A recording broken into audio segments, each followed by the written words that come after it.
C'est l'heure de vous informer, mesdames et messieurs. Merci du choix porté sur la télé démocratique pour le faire. Bienvenue à toutes et à tous. Le président de la République, Félix-Antoine Tshisekedi, a présidé vendredi 9 mai une réunion du Conseil des ministres à la Cité de l'Union africaine. La relance des itinérances à travers le pays est l'un des points de la communication du président de la République. Suivez. Son Excellence, Monsieur le Président de la République, chef de l'État, Félix-Antoine Tshisekedi Tshilombo, a présidé ce vendredi 9 mai 2025 à la Cité de l'Union africaine la 43e réunion ordinaire du Conseil des ministres du gouvernement de la République. 4 points étaient inscrits à l'ordre du jour, à savoir: point 1. Communication de son Excellence, Monsieur le Président de la République, chef de l'État. Point 2. Point d'information. Point 3. Approbation d'un relevé de décision du Conseil des ministres. Point 4. Examen et adoption de textes. Du point 1 de la communication du Président de la République. La communication du Président de la République, chef de l'État, a porté sur 2 points principaux, à savoir: 1. De la reprise des missions d'itinérance dans les différentes provinces. Le Président de la République a rappelé que c'est depuis le mois d'octobre 2024 qu'il a entamé une série de visites d'itinérance à travers l'ensemble du territoire national. Ces visites effectuées dans les provinces de la Tshopo, du Haut-Katanga, du Haut-Lomami, du Tanganyika, du Haut-Ouélé, du Bas-Ouélé, ainsi que dans l'espace Grand Kasaï, lui ont permis une fois de plus de toucher du doigt les réalités du Congo profond. Elles ont constitué une occasion privilégiée de se rapprocher de nos populations, d'écouter leurs doléances et de prendre les mesures nécessaires et urgentes en rapport notamment avec la sécurité des personnes et de leurs biens, la porosité de certaines frontières et le sous-effectif des forces armées et de la police nationale affectés à leur sécurisation. La persistance des conflits intercommunautaires liés à la terre, aggravée par l'installation peu contrôlée de certains groupes ethniques étrangers. Le délabrement avancé des voies de communication, en particulier les routes de desserte agricole, facteur clé de la baisse de production, de l'enclavement, des centres de consommation et de la cherté de la vie. Les engagements pris par le gouvernement souminois dans le cadre de la première revue de programme de la facilité pour la résilience et la durabilité en janvier dernier sont au cœur d'une mission d'évaluation du Fonds monétaire international. Un reportage signé Adler Macpolo.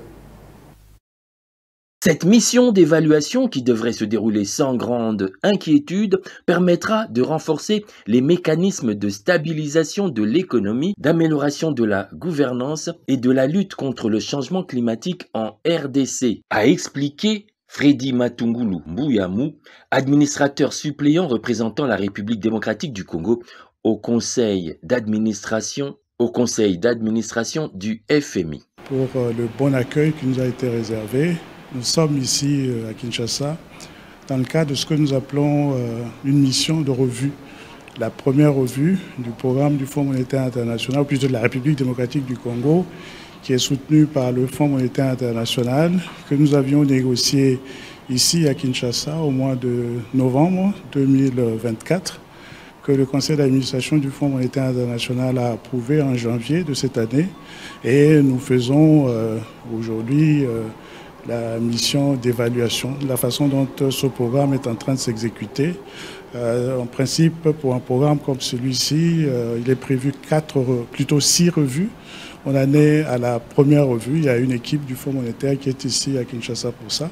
Et nous, en tant que représentants du gouvernement congolais au conseil d'administration du Fonds monétaire, nous sommes venus pour travailler avec les autorités, pour nous assurer que les discussions se passent bien avec cette équipe technique du Fonds monétaire qui séjourne dans notre pays dans ce cadre. Bon, madame, la revue a commencé au début, ou plutôt à la fin de la semaine passée. Elle continue. En principe, devrait se terminer mardi, le 13 mai, donc la semaine prochaine. On n'est pas encore tout à fait à mesure de dire si les choses se termineront de façon concluante. Ce qu'il va falloir qu'on attende la fin des discussions techniques qui ont lieu en ce moment. Au cours des discussions, la première ministre Judith Suminwa Tuluka a réaffirmé sa détermination à mener des actions dans le sens de la bonne gouvernance, mais aussi à maintenir la stabilité économique du pays. Selon Freddy Matungulu, le FMI reste aux côtés du gouvernement congolais à partir du moment où les autorités sont disposées à travailler dans le sens de l'amélioration du cadre de gouvernance du pays. Bruno Lemarquis, coordonnateur résident en République démocratique du Congo du système des Nations Unies, lance la campagne Mieux vivre ensemble. Il invite par ailleurs les Congolais à devenir acteurs du changement et à diffuser les valeurs d'harmonie et de solidarité pour un élan meilleur et durable en République démocratique du Congo. Suivez. Dans un pays riche et multiculturel comme la République démocratique du Congo, la diversité est une force remarquable et un véritable atout pour le pays. Cependant, les discours de haine qui s'infiltrent dans le quotidien, dans les communautés et de plus en plus sur les espaces numériques sont souvent source d'exclusion. Ces tensions peuvent éroder et mettre à mal la cohésion sociale dans le pays, qui est tant recherchée au Congo. Il est beaucoup plus facile de détruire que de construire. Ainsi, face à ce phénomène inquiétant, je lance un appel à tous. Soyons ouverts et tolérants avec les uns et les autres.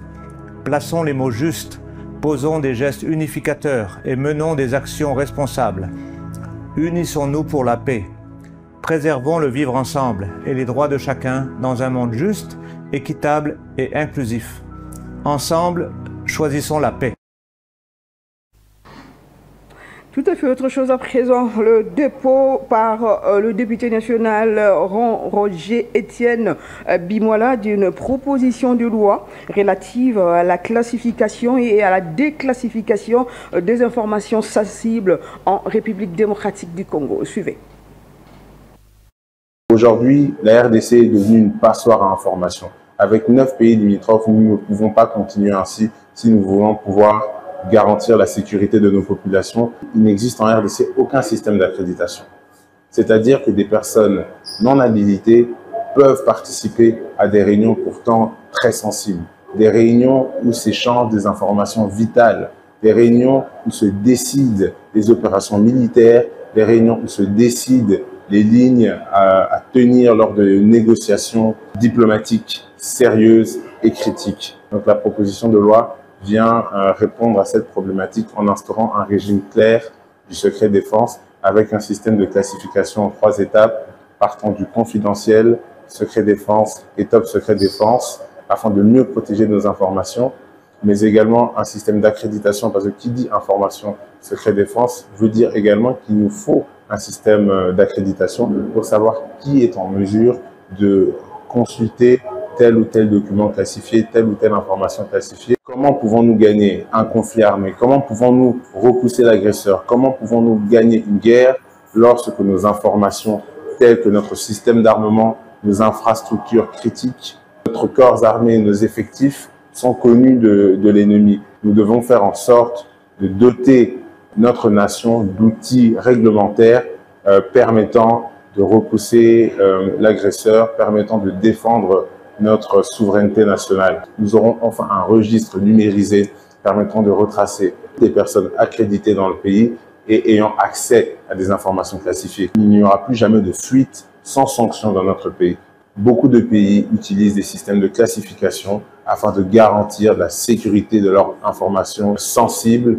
Et c'est pour cela que je demande humblement au bureau de l'Assemblée nationale de programmer cette proposition de loi lors de cette session parlementaire. Le pacte social pour la cohésion nationale et vivre ensemble en République démocratique du Congo et dans le Grand Lac, initié par les églises catholiques et protestantes, demeure l'ultime voie pour sortir de la crise multiforme qui traverse la République démocratique du Congo. Pour Sa Majesté Nokangol Mpati, la République démocratique du Congo a tout intérêt à mettre à profit son partenariat stratégique avec les États-Unis d'Amérique pour imposer l'ordre et la sécurité dans sa partie Est, tout en veillant bien sûr à éradiquer la corruption. Judith Elango a signé ces reportages. Hormis le processus de Luanda, Nairobi, Doha et aujourd'hui Washington, loin d'être prétentieux, Sa Majesté Nokangol Mpati précise qu'aucune initiative de paix ne peut se faire sans tenir compte de confessions religieuses en RDC qui constituent le noyau de la société congolaise. En outre, Sa Majesté plaide pour la cohésion nationale, socle de l'unité territoriale. Ce sont tous des confessions religieuses très importantes dans notre pays. On ne peut pas parler des confessions religieuses dans ce pays en négligeant l'un des trois. Officiellement, comme vous le savez, nous en avons 9. Nous en avons 9. Et dans les 9, comme vous le savez, il y a par exemple les kimbanguistes et consorts. Mais vous ne pouvez pas faire quelque chose dans ce pays sans les 3 que je viens de citer ici. Et il y a une structure qui est mise en place officiellement par notre Constitution. Voilà. Qui sont les structures des confessions religieuses. Deuxièmement, beaucoup de gens dans ce pays, pour ne pas dire pratiquement tout le monde dans ce pays, a un membre de sa famille qui est dans l'église catholique et d'autres qui est dans les églises de réveil ou encore dans les CC ou encore dans les églises kimbanguistes. Alors, si vous divisez ces gens-là, vous êtes en train de diviser les familles. Concernant l'accord sur les minerais stratégiques entre la RDC et le Rwanda, sous l'œil vigilant des États-Unis d'Amérique, Sa Majesté Nokangol Mpati estime que c'est une chance énorme pour la nation congolaise. Donc, lorsque les États-Unis d'Amérique s'impliquent dans un processus tel que celui-ci, déjà de par son influence au niveau des institutions internationales, pour ne même pas parler de sa puissance militaire, ce n'est pas quelque chose avec lequel on peut s'amuser.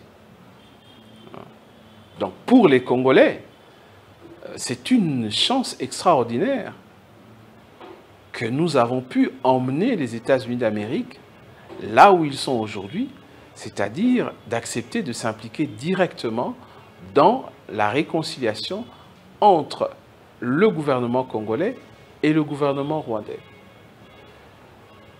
Les garanties sont là.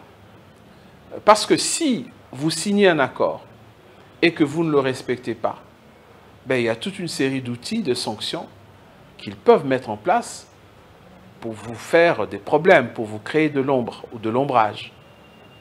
Et donc, quand vous signez avec le président des États-Unis comme étant le témoin, et surtout avec un président tel que Donald Trump, vous avez plutôt intérêt à respecter vos accords.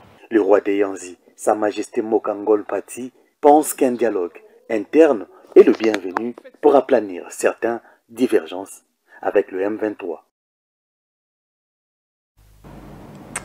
Parlons religion pour terminer. Sachez que l'archevêque métropolitain de Kinshasa, le cardinal Frida Loyambongo, qui faisait partie du papabili pour l'élection du nouveau pape, s'est exprimé après le choix de Léon XIV.